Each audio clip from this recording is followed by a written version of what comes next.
আজকের খুতবা শয়তানের দুটি আক্রমণ কৌশল নিয়ে। আমরা গত কয়েক সপ্তাহ যাবৎ মানব সৃষ্টির ইতিহাস নিয়ে কথা বলছিলাম, আর যখন আমাদের মূল আলোচনায় সূরা আরাফের আয়াতগুলো আসবে তখন আমরা এই ব্যাপারে কথা বলতে থাকব। আমি আপনাদের উৎসাহিত করব নিজে নিজে এই 7 নম্বর সূরা অধ্যয়ন করার জন্য। আদম সৃষ্টির এই ঘটনাটি সূরার একেবারে প্রথম দিকে আলোচনা করা হয়েছে। 20 থেকে 26 নম্বর আয়াতে পৌঁছলেই ঘটনার বর্ণনা পেয়ে যাবেন। এমনকি এর পূর্বেও এসেছে, তাই বেশি কিছু আপনাদের পড়তে হবে না। এভাবে নিজে নিজে পড়তে থাকলে এটা আপনার জন্য একটা ইন্টারেস্টিং ব্যাপার হবে। নিজে নিজে প্রশ্ন করতে শিখবেন বা কোরআন পড়াকালে নিজের উপলব্ধিগুলো নোট করতে পারবেন, কারণ এটা তো আমাদের এমনিতেই করার কথা। কোরআনের সাথে আমাদের সম্পর্ক নিয়ে আল্লাহ আয্যা ওয়া জাল্লা কোরআনে বলছেন, আয়াতুল লিসাইলিন। এগুলো হলো এমন মানুষদের জন্য আয়াত যারা প্রশ্ন করে। কোরআন পড়াকালে আমাদের অন্যতম যে কাজটি করার কথা ছিল তা হলো প্রশ্ন করা। এই আয়াতগুলো থেকে, এই বক্তব্য থেকে, এই ঘটনা থেকে, এমনকি এই শব্দ থেকে আমি কী শিক্ষা গ্রহণ করতে পারি। কারণ আল্লাহ আমাদের এই সব কিছু দিয়েছেন আমাদেরকে পথ দেখানোর জন্য। ঠিক যেমন স্কুলের ক্লাসে যে ছাত্র সবচেয়ে কম প্রশ্ন করে সেই ক্লাস থেকে সবচেয়ে কম উপকার পায়, আর যে ছাত্র শিক্ষককে বেশি বেশি প্রশ্ন করতে থাকে তার মন ক্লাসের পাঠের সাথে সবচেয়ে বেশি জড়িত থাকে। আর এ ধরনের ছাত্ররাই বিভিন্ন বিষয়ে বোঝার ক্ষেত্রে বেশি উন্নতি লাভ করে। আমরা আল্লাহকে আমাদের শিক্ষক হিসাবে গ্রহণ করে নিয়েছি। তিনি বলছেন আল্লামাল কুরআন, তিনি কোরআন শিক্ষা দিয়ে থাকেন, ফলে আমরা তার ছাত্র। শয়তানের যে 4টি আক্রমণের কথা বলা হয়েছে, আজ আমি তার 2টা নিয়ে কথা বলবো। গতবার আমরা বলেছিলাম, শয়তান বলেছিল আমি অবশ্যই তাদের সামনে থেকে তাদের আক্রমণ করব। তারপর সে বলছে ওয়ামিন খালফিহিম, তাদের পেছন থেকে। তাহলে এই 2 প্রকারের আক্রমণ নিয়ে এই সপ্তাহে আমি কথা বলবো, আর ইনশাআল্লাহ পরবর্তী সপ্তাহে আলোচনা করব কিভাবে সে ডান এবং বাম পাশ থেকে আক্রমণ করে। কিন্তু আজকে আমি সম্মুখভাগ এবং পশ্চাৎ দিক থেকে আক্রমণের কথা বলবো। তো চলুন প্রথমে এই সম্মুখভাগের আক্রমণ কৌশল নিয়ে কথা বলা যাক। তো এর জন্য আরবি বাক্যাংশ হলো মিন বাইনি আইদিহিম, আর এর আক্ষরিক অনুবাদ হলো তাদের হাতের সামনে, আর এটাকে ইংরেজিতে বলি ইন ফ্রন্ট অফ দেম। কিন্তু এর দ্বারা আসলে আরও অনেক কিছু বোঝায়। যদি 2 হাত প্রসারিত করেন তাহলে 2 হাতের মাঝে তার সব কিছু এই মুহূর্তে আপনার সামনে আছে। এমন নয় যে জিনিসগুলো আপনার কাছ থেকে অনেক দূরে, জিনিসগুলো আপনার সামনেই। সামনে যদি অগ্রসর হতে চান তাহলে আপনাকে পাশ কেটে যেতে হবে, সরাসরি এড়িয়ে যাওয়া সম্ভব নয়। মোট কথা, যদি সাধারণ ভাষায় বলতে যাই, শয়তান বলল আমি একেবারে তাদের মুখের সামনে গিয়ে দাঁড়াবো, আমি তাদের একেবারে সামনে থাকবো এবং সরাসরি আক্রমণ করব। এখন এই আক্রমণ কৌশল কিভাবে কাজ করে? শয়তানকে তো আর আমরা দেখতে পাই না, তার কণ্ঠও শুনতে পাই না, আমরা জানি না সে দেখতে কেমন, আমরা এর কিছুই জানি না। তাহলে সামনের দিক থেকে সে কিভাবে আক্রমণ করে? আপনি যদি কোরআন জুড়ে মিম বাইনি আইদিহিম বাক্যাংশের ব্যবহার অধ্যয়ন করেন তাহলে একটা ব্যাপার শিখতে পারবেন। কোরআন এর দ্বারা এমন সব বিষয় নিয়ে কথা বলছে, চোখ খুললেই চারপাশে যা কিছু দেখতে পান, আপনার পরিবার পরিজন, বন্ধু বান্ধব, পরিবেশ পরিস্থিতি, আকর্ষণীয় জিনিস, অনাকর্ষণীয় জিনিস, এমন একটি পৃথিবী আপনার সম্মুখে বর্তমান।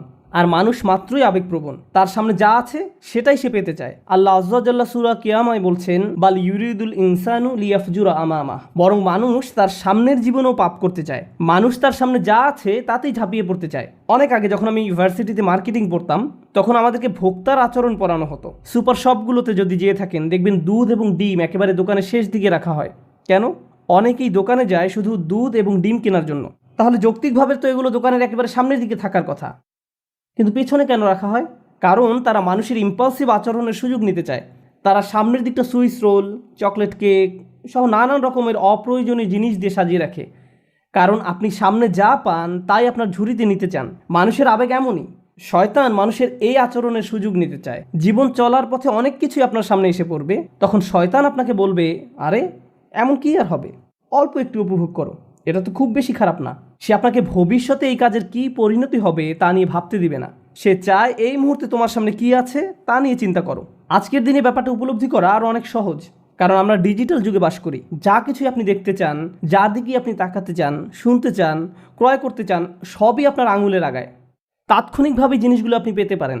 এমনকি যদি কোথাও যেতে চান এই মুহূর্তেই গাড়ি নিয়ে বের হতে পারবেন। আপনার মাথায় যে চিন্তাই আসে না, যে আকাঙ্ক্ষায় বাস্তবায়ন করতে চান না কেন, আপনি সাথে সাথে তার পিছনে ছুটতে পারেন। পরিণতি নিয়ে ভাবতে চান না। তো অনেক মানুষ যারা বিভিন্ন পাপে জড়িয়ে পড়ে, তাদের যদি জিজ্ঞেস করেন কেন তুমি পাপে জড়াও, তারা বলবে না যে আমি পাপী হতে চাই, তারা বলবে আমি আসলে বিষয়টি নিয়ে ভাবতে চাই না, আমি এটা নিয়ে চিন্তা করতে চাই না।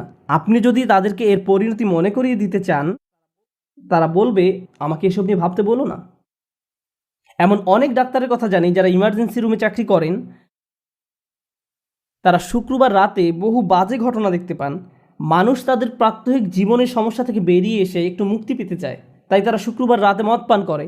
তারপর ইমার্জেন্সি রুমে আপনি যেসব ভয়ানক দৃশ্য দেখতে পান তার অনেকগুলো এই মদ পানের সাথে সরাসরি জড়িত। কারণ এই মানুষগুলো চিন্তা করতে চায় না যে আমার আগে বহু মানুষের জীবন নষ্ট করেছে এই মদ। না, আমি এটা নিয়ে ভাবতে চাই না, আমার ক্ষেত্রে এমনটি ঘটবে না।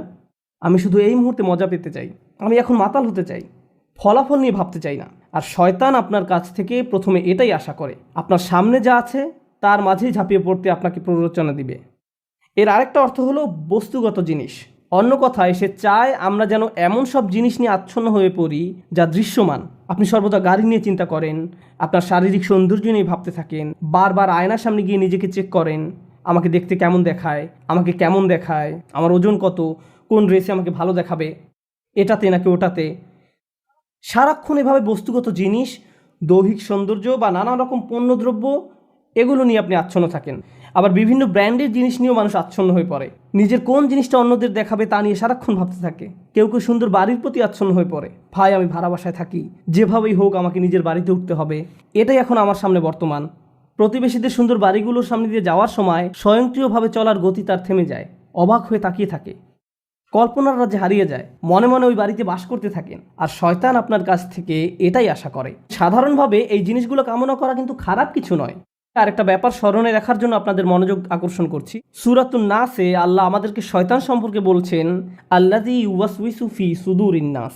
সে মানুষের বুকের মধ্যে কুমন্ত্রণা দেয়। মানুষের আবেগ অনুভূতি প্রকাশ করতে আরবিতে সুদূর শব্দটির ব্যবহার দেখা যায়। আল্লাহ বলছেন ওয়াসফি সুদুরা কওমিন মুমিনিন, এবং মুসলমানদের বুকসমূহ শান্ত করবেন। আল্লাহ বলছেন ওয়াসফি সুদুরা কওমিন মুমিনিন, মুমিনদের বুকসমূহ শান্ত করবেন, অর্থাৎ অন্তরসমূহ শান্ত করবেন। এর মানে হলো আল্লাহ যখন সদর বা বুক শব্দটি ব্যবহার করেন তিনি এর দ্বারা আমাদের আবেগও বুঝিয়ে থাকেন। আমরা যে রাগ করি এটিও আমাদের বুকের অংশ, কান্না বুকের অংশ, ভালোবাসা বুকের অংশ, লোভ বুকের অংশ। এভাবে আপনি আমি যত রকমের অনুভূতির অভিজ্ঞতা লাভ করি এর সবগুলোই বুকের অংশ। যখন আমরা অন্য কিছুর প্রতি আকৃষ্ট হয়ে পড়ি এটাও আমাদের বুকের অংশ। যখন আমরা কুৎসিত কোনো কিছু থেকে মুখ ঘুরিয়ে ফেলি সেটাও আমাদের বুকের অংশ। অলসতা বুকের অংশ, উৎসাহ উদ্দীপনাও আমাদের বুক থেকে আসে।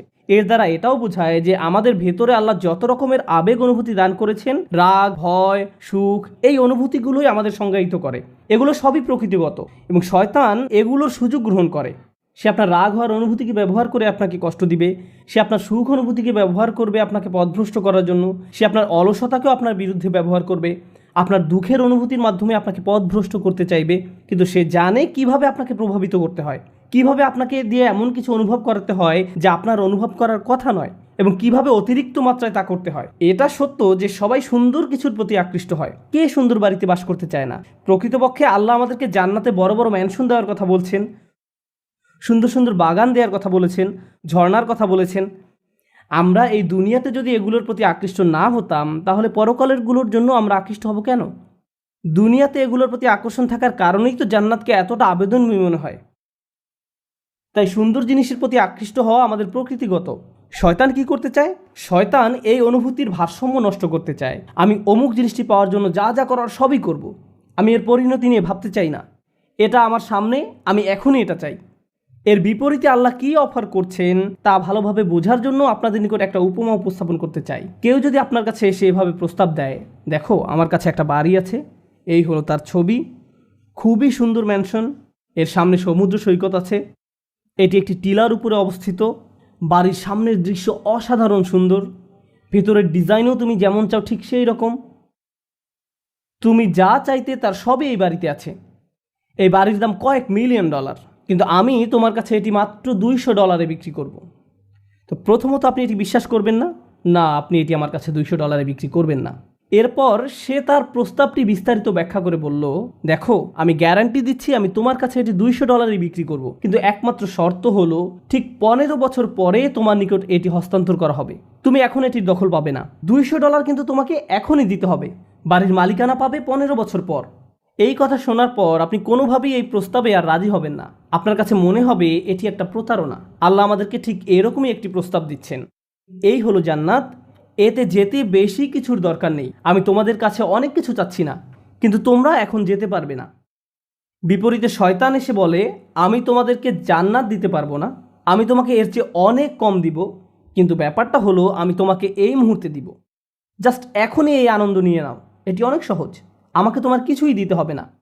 এভাবে সে তাৎক্ষণিক ভোগের প্রস্তাব দেয়। আপনাদের মধ্যে যারা ব্যবসা করেন তাদের উদ্দেশ্যে বলছি, কেউ এসে যদি আপনাকে বলে আমি তোমার থেকে এই মালামাল কিনতে চাই কিন্তু আমি পরের মাসে টাকা দিব, ঠিক তখন অন্য একজন এসে বলল আমিও তোমার এই মালামাল কিনতে চাই আর আমি তোমাকে এখনই সব টাকা নগদ দিব, আমাকে 10% ডিসকাউন্ট দাও। নগদ প্রস্তাবেই রাজি হবেন। আমি টাকার জন্য আরও 1 মাস অপেক্ষা করতে চাই না। মানুষ তুহিব্বুনাল আজিলাহ, তড়িৎ পাওয়া যায় এমন জিনিসকে ভালোবাসে। শয়তান এর সুযোগ গ্রহণ করে। সে আপনাকে উত্তেজিত করে তুলবে। তোমাকে অপেক্ষা করতে হবে কেন? তোমাকে কেন ধৈর্য ধরতে হবে? তুমি যদি চাও এখনই জিনিসটা পেতে পারো। তুমি কি সুখ পেতে চাও না? সে এভাবে আপনার সামনে এসে দাঁড়াবে। আপনি তখন আকাঙ্ক্ষিত বস্তুটি ছাড়া আর সামনে কিছুই দেখতে পান না। জিনিসটি পেতে এমন অন্ধ হয়ে পড়েন যে এর ফলে আপনি নিজে কি কি ক্ষতির সম্মুখীন হবেন বা অন্য কারো কি কি ক্ষতি হবে তা নিয়ে আপনি চিন্তাও করতে চান না। আপনি তখন সম্পূর্ণরূপে শয়তান দ্বারা পরিচালিত হয়ে পড়েন। সম্মুখ ভাগ থেকে এটা শয়তানের অন্যতম প্রধান একটি আক্রমণ কৌশল। সামনের দিক থেকে আক্রমণ করে সে আপনাকে অনেকটা অন্ধ করে দেয়।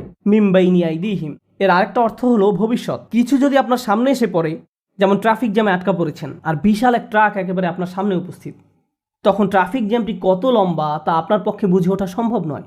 আপনি এদিক ওদিক কাত হয়েও সামনের দিকটা দেখতে পারবেন না, কারণ ট্রাকটি এত বিশাল আকারের যে এটি সামনের দিকটা সম্পূর্ণ ব্লক করে ফেলেছে।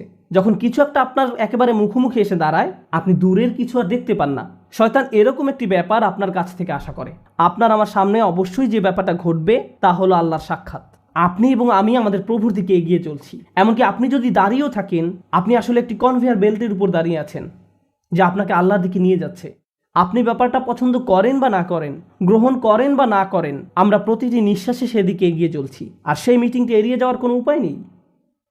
আর শয়তান আপনাকে এটা দেখতে দিতে চায় না। সে চায় না আমাদের মনে যেন এই ভাবনাটা আসে যে দিন যত যায় আমরা ততটা আল্লাহর কাছাকাছি হচ্ছি, আগামীকাল আরেকটু এগিয়ে যাব, এর পরের দিন আরও এগিয়ে যাব। ভবিষ্যতের ব্যাপারে শয়তান চায় আল্লাহর সাথে যে আপনার সাক্ষাৎ হবে এটা নিয়ে যেন চিন্তা না করেন, বরং সে চায় আপনার বন্ধুদের সাথে সাক্ষাৎ নিয়ে যেন আপনি চিন্তামগ্ন থাকেন, বা ছুটির দিনে কোথাও একত্রিত হওয়া নিয়ে, ভালো কোনো সময় নিয়ে, এই শুক্রবারে আমরা কি করব, পরের ছুটির দিনে কি করব। ভবিষ্যতের ব্যাপারে সে চায় নিকট ভবিষ্যৎ নিয়ে যেন চিন্তা করেন আর দীর্ঘমেয়াদী ভবিষ্যতের কথা যেন ভুলে যান।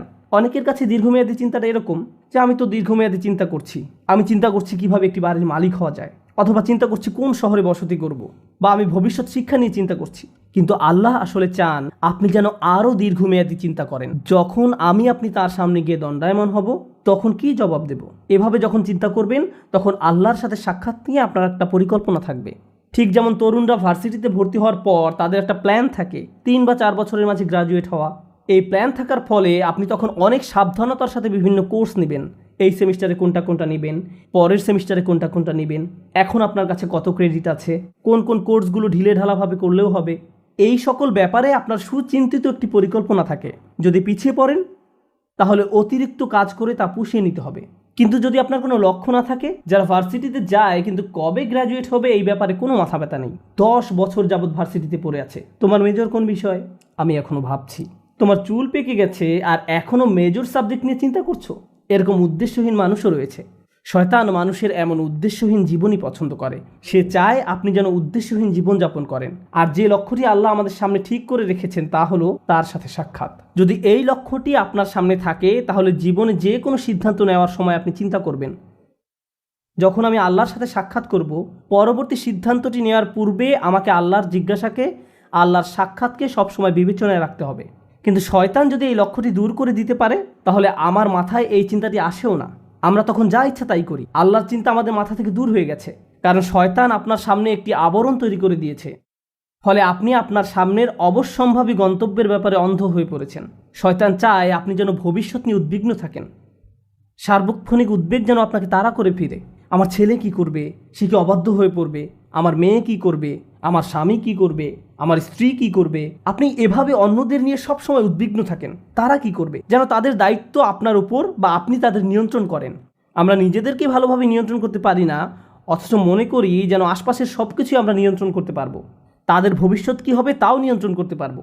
আপনি এমন অনেক মায়ের সন্ধান পাবেন দুশ্চিন্তা একেবারে মরে যাচ্ছেন যে আমার মেয়ের কেন বাচ্চা হচ্ছে না, তার কখন বাচ্চা হবে, সে তাকে ফোন করে এভাবে, আল্লাহ চায় তোমার জন্য একটি বাচ্চা হয়। আল্লাহ তার জন্য সন্তান চায় না, আপনি চাচ্ছেন। আমি জানি না আপনি আল্লাহর কাছ থেকে কোনো ইমেল পেয়েছেন কিনা যে তাকে এভাবে বলছেন। এভাবে চরম আকাঙ্ক্ষিত পার্থিব জিনিসটি আপনার অন্তরে সবসময় জায়গা দখল করে রাখে। ফলে ভবিষ্যতের চিন্তা বলতে শুধু এটাই বুঝেন, আমার অমুক জিনিসটি নেই, আমার তো এটা নেই, আমার এটার জন্য অপেক্ষা করছি, আমি জানি না কেন এটা পাচ্ছি না। জিনিসটি পাওয়ার জন্য এভাবে আপনি সম্পূর্ণ আচ্ছন্ন হয়ে পড়েন, পুরোপুরি ব্যাকুল হয়ে পড়েন। শয়তান চায় এভাবে সম্পূর্ণভাবে যেন আপনি আচ্ছন্ন হয়ে পড়েন। কারণ যদি এমনটা করেন, প্রথমত আল্লাহ আপনাকে যা দিয়েছেন তাতে সুখী থাকবেন না, দ্বিতীয়ত সহজেই ভুলে যাবেন যে যিনি সব কিছু নিয়ন্ত্রক তিনি হলেন আল্লাহ। আমি আসলে আমার সন্তানদের নিয়ন্ত্রণ করি না। একটি নির্দিষ্ট বয়সে পৌঁছানোর পর তারা যা কিছু করে তা তাদের এবং আল্লাহর মাঝে। সর্বোচ্চ আমি যা করতে পারি তা হলো উপদেশ দেয়া।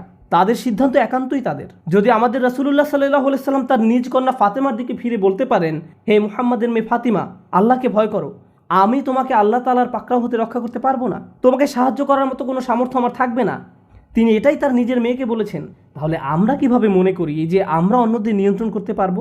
এমনকি আমাদের পরিবারের মধ্যেও শয়তান চায় আমরা যেন মনে করি আমরা হলাম নিয়ন্ত্রক। কিন্তু বিষয়টা আসলে আল্লাহর অধিকারে। সে আমাদের মনকে এভাবে সম্পূর্ণ আচ্ছন্ন করে ফেলে। আর অবশ্যই মানুষকে নিয়ন্ত্রণ করতে গেলে হিতে বিপরীত হয়। মানুষকে নিয়ন্ত্রণ করা যায় না, আসলেই যায় না, আসলেই যায় না। আর যখন নিয়ন্ত্রণ করতে গিয়ে ব্যর্থ হন, তখন আরও বেশি উদ্বিগ্ন হয়ে পড়েন, আপনি ক্রমাগত নেতিবাচক হয়ে পড়েন। আর আপনি যখন সম্পূর্ণ নেতিবাচক হয়ে পড়েন, তখন আপনার পক্ষে কৃতজ্ঞ হওয়া অসম্ভব হয়ে পড়ে। খেয়াল করে দেখুন আয়াতটি কীভাবে শেষ হয়েছে। আপনি তাদের অধিকাংশকেই কৃতজ্ঞ পাবেন না। তারা সবসময় নেতিবাচক চিন্তা করবে, আমার চাকরির কি হবে, টাকা কোথায় পাবো, এটা কোত্থেকে আসবে, ওটা কোত্থেকে আসবে, স্বাস্থ্যের কি হবে, বাচ্চাদের কি হবে, অমুক অমুক ব্যাপারে কি হবে, যদি তারা জেনে যায়, যদি এমনটা ঘটে, যদি সে কিছু বলে বা যদি তিনি কিছু করেন। আর এসব তুচ্ছ ব্যাপার নিয়ে আপনি এতটা আচ্ছন্ন হয়ে পড়েন যে ভুলে যান আল্লাহ ভবিষ্যতের নিয়ন্ত্রক। আপনি আমি এর নিয়ন্ত্রক নই। আমরা যে একটি ভালো দিন অতিক্রম করি, এটা এই জন্য নয় যে আমরা খুব ভালোভাবে প্ল্যান করে দিনটি কাটিয়েছি বা আমরা এটা অর্জন করেছি বা দিনটাকে নিয়ন্ত্রণ করে কাটিয়েছি। একমাত্র আল্লাহর কাছ থেকেই প্রশান্তি আসে। আমাদের শরীর যে সঠিকভাবে কাজ করছে এবং এখানে শুক্রবারে জুমার নামাজের জন্য যে এসে বসে আছি, আল্লাহ আমাদের এই শক্তি সামর্থ্য দিয়েছেন। আর আমরা এটা ভুলে যাই। আমরা মনে করি ভবিষ্যতের সব কিছু আমরা নিজেরাই সমাধান করে ফেলতে পারবো। শয়তান এই কাজটাই করে। সে আপনাকে এই ধারণা দিয়ে বিভ্রান্ত করে ফেলে যে ভবিষ্যৎ আমাদের নিয়ন্ত্রণে। শয়তানের আরও একটি বড় অস্ত্র হলো ভবিষ্যৎ সম্পর্কে আপনাকে হতাশ করে দেয়া। আর কোনো কিছুতেই কাজ হবে না, পূর্বের কোনো পরিকল্পনাই তো কাজে আসেনি, তুমি সব সময় ব্যর্থ হবে, তোমার কপালে শুধু ব্যর্থতাই আছে। এভাবে নিজের সম্পর্কে এত হতাশ এবং নেতিবাচক হয়ে পড়েন যে আপনি শুধু নিজের সম্পর্কে হতাশাজনক মনোভাব পোষণ করেন না, বরং এই হতাশা সংক্রামক হয়ে পড়ে। যেমন কেউ যদি পরীক্ষায় পাশ করে আসে, আপনি হয়তো তখন বলে বসেন, পাশ করলে কি হবে, চাকরি পাবে না, পারিবারিক ঐতিহ্য, কী বা করার আছে। এটা শয়তানের দুঃখবাদ বা হতাশার একটা অংশ। সে আপনার কাছ থেকে এটাই আশা করে।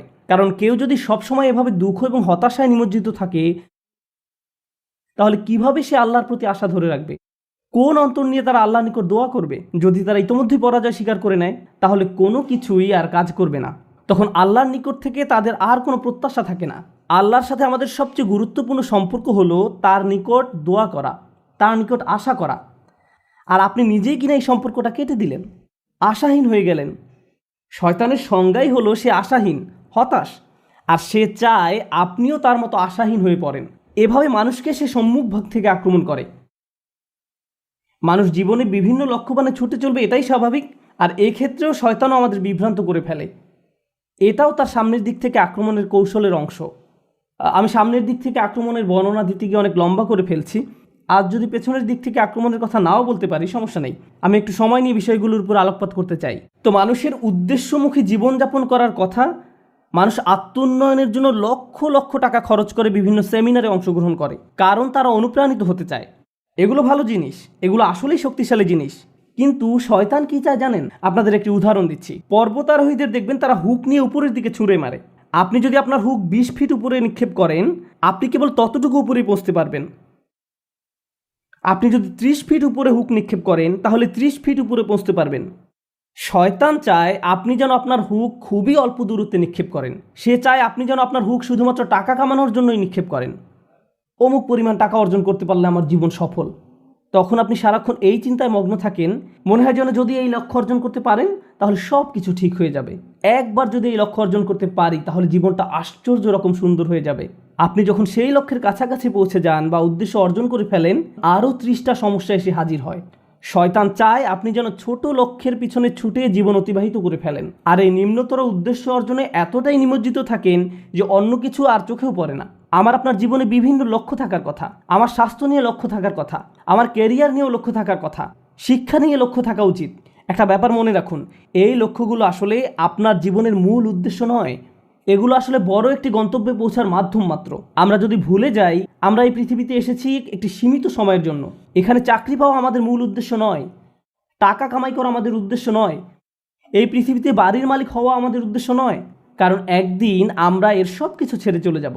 এই দুনিয়াতে আমাদের উদ্দেশ্য হলো ভালো কিছু করা, আমাদের নিজেদের জন্য ভালো কিছু করা এবং এমন ভালো কিছু পেছনে রেখে যাওয়া যা আমাদের মৃত্যুর পরেও কাজে লাগবে। এই উদ্দেশ্যে আমাদের এই দুনিয়াতে রাখা হয়েছে।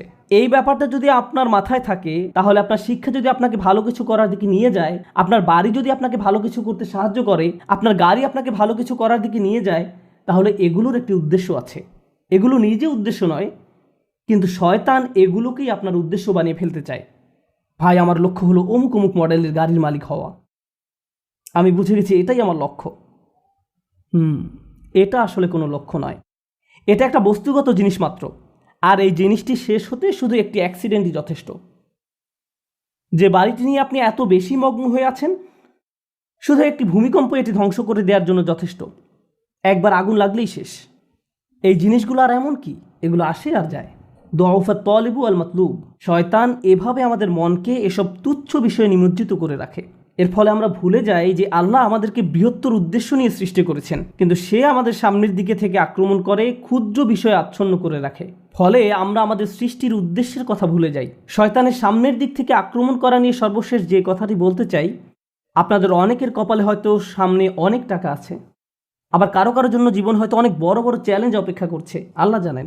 কারো কারো জীবন হয়তো অনেক সুখ অপেক্ষা করছে, আল্লাহ জানেন, আমরা জানি না। কিন্তু একটা বিষয় আমরা সবাই জানি, সবারই সময় রয়েছে। কারো হয়তো কয়েক সেকেন্ড, কারো হয়তো কয়েক বছর, কারো হয়তো কয়েক দশক সময় হাতে আছে। কিন্তু একটা ব্যাপারে আমরা নিশ্চিত যে আমাদের সবারই হাতে সময় আছে। শয়তান যখন আপনাকে সম্মুখ ভাগ থেকে আক্রমণ করে, সে চায় আপনি যেন আপনার সময়কে কোনো মর্যাদা না দেন। সে চায় ভালো কাজ করার সময় আসলে আপনি যেন এভাবে ভাবেন যে আরে ভাই, আমার হাতে এখন অনেক সময় আছে, ভালো কাজ করার জন্য এত তাড়াহুড়ার কি আছে। কিন্তু যদি প্রবৃত্তির কোনো কামনা চরিতার্থ করতে হয় তাহলে সাথে সাথে করতে হবে। প্রতিবার নামাজের সময় আপনার সাথে ঠিক এমনটাই ঘটে।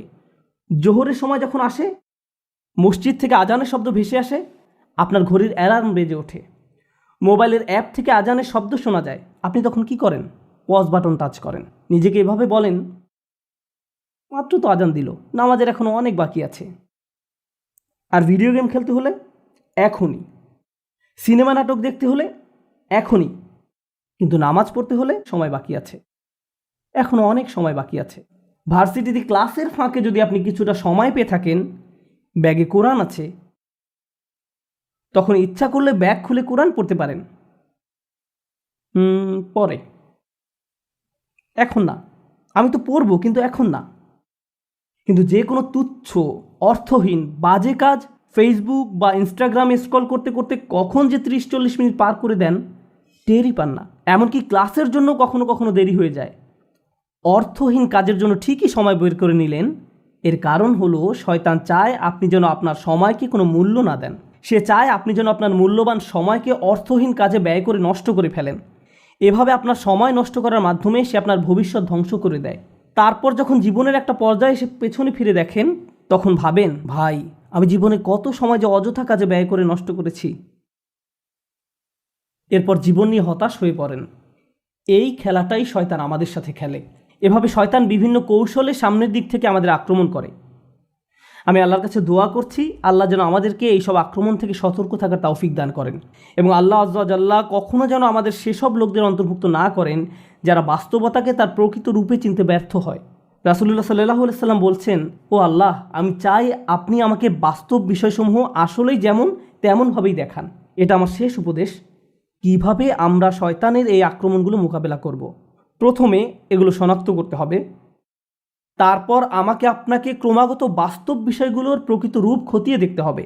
আমাদের মোবাইলের অ্যাপগুলো চালাতে গেলে আমরা শুধু ইউজার ইন্টারফেস যেমন গ্রাফিক্স, মেনু ইত্যাদি দেখতে পারি, কিন্তু এগুলো আসলে প্রকৃত অ্যাপ নয়। এর পেছনে সোর্স কোড আছে, আপনি সেই কোড দেখতে পান না। আপনি শুধু ফ্রন্ট এন্ড দেখতে পান। ঠিক তেমনি বাস্তব জগতে যা কিছু দেখতে পান তা শুধু উপরের অংশ দেখতে পান, শুধু কভার দেখতে পান, কিন্তু এর পেছনে অন্য আরেক বাস্তবতা রয়েছে, এর পেছনে ইঞ্জিন রয়েছে। সমস্যা হলো আমরা কোনো কিছুর বাহ্যিক রূপ দেখে এর মূল্যায়ন করি, এর পেছনে যা আছে সেটাই যে আসলে মূল্যবান আমরা তা জানার চেষ্টাও করি না। কোরআন এই কাজটাই করে। কোরআন শুধু এই দুইটি চোখ দিয়ে দেখতে বলে না, এখানেও আরও এক সেট চোখ রয়েছে। লাহুম আয়ুনুন লা ইউবসিরুনা বিহা, তাদের চোখ রয়েছে কিন্তু তা দ্বারা তারা দেখে না, অর্থাৎ তারা আসল রূপ দেখে না, তারা শুধু বাহ্যিক ব্যাপারটা দেখে। আমাদেরকে অন্তর্চক্ষু দিয়ে তাকাতে হবে যা প্রকৃত রূপ দেখতে পারে। যদি এমনটা করতে পারেন তাহলে যেভাবে আপনি সময় ব্যয় করেন, বিভিন্ন বিষয় নিয়ে চিন্তা করেন, বিভিন্ন জিনিসের মূল্য দিয়ে থাকেন, বিভিন্ন জিনিসকে গুরুত্ব দিয়ে থাকেন, তার সব কিছুই পরিবর্তিত হতে শুরু করবে। কারণ দিন শেষে আল্লাহর সাথে সাক্ষাৎ করার পূর্বে আমাদের হাতে জীবনের যে অংশটুকু বাকি আছে তার মূল ব্যাপার হলো ইউনাব্বাউল ইনসানু ইয়াউমা ইযিন বিমা কদ্দামা ওয়া আখার। কিয়ামতের দিন মানুষকে জিজ্ঞাসা করা হবে কোনটাকে তুমি প্রাথমিক পর্যায়ে গুরুত্ব দিয়েছো আর কোন ব্যাপারটাকে দ্বিতীয় পর্যায়ভুক্ত মনে করেছো। সবকিছুর মূল কথা এটাই, আমি আপনি যত সিদ্ধান্ত নিয়েছি তাতে কোনটাকে প্রায়োরিটি দিয়েছি আর কোনটাকে ফেলে রেখেছি। আর শয়তান এখানেই ঝামেলা তৈরি করতে চায়। সে আমাদেরকে ভুল ব্যাপারে অগ্রাধিকার দিতে প্ররোচিত করে। সে চাইবে আমরা যেন সত্যিকারের গুরুত্বপূর্ণ কাজটা ফেলে রাখি। আমরা দোয়া করি আল্লাহ যেন আমাদেরকে সেসব মানুষের অন্তর্ভুক্ত করেন যারা কাজের ক্ষেত্রে সঠিক অগ্রাধিকার নিশ্চিত করতে পারে এবং শয়তানের কুমন্ত্রণা যেন আমাদেরকে আমাদের উদ্দেশ্য থেকে বিচ্যুত করে না দেয়। বারাকাল্লাহু লি ওয়া লাকুম ফিল কুরআনিল হাকিম ওয়া নাফা'নি ওয়া ইয়্যাকুম বিল আয়াতি ওয়াজ যিকরিল হাকিম।